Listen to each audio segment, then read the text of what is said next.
Hi friends, ఈవేళ మేము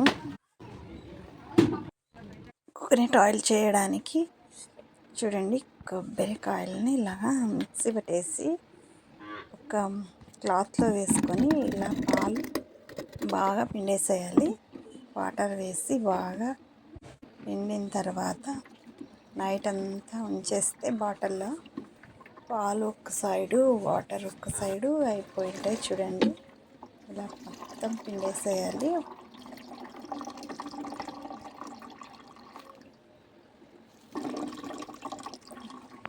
process మొత్తం ఇలా ఉంటుంది. ఇలా పాలు వచ్చేసేసి చూడండి, పాలు ఇట్లా వచ్చిన తర్వాత నైట్ అంతా ఉంచితే చూడండి పాలు వాటర్ సపరేట్గా అయ్యాయి.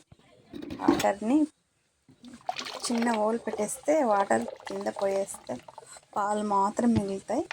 మిగిలిన పాలుని ఇలాగా ఒక కడాయి మందపాటి కడాయిలో వేసి బాగా హీట్ చేసేసేయాలి. చూడండి, ఇలా చిక్కుట అంటుంటుంది.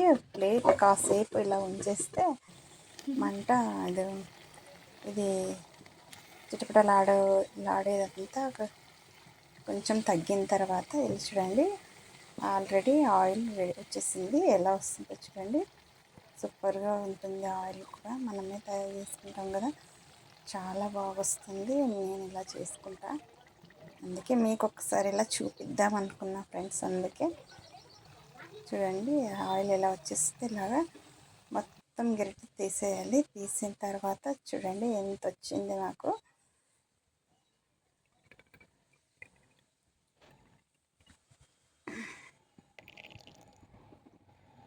చూడండి, ఇలాగా ఇంత ఆయిల్ వచ్చేసింది. సింపుల్గానే ఇలా తయారు చేసేసుకోవచ్చు. మీరు ఒకసారి ట్రై చేయండి ఫ్రెండ్స్. Bye friends.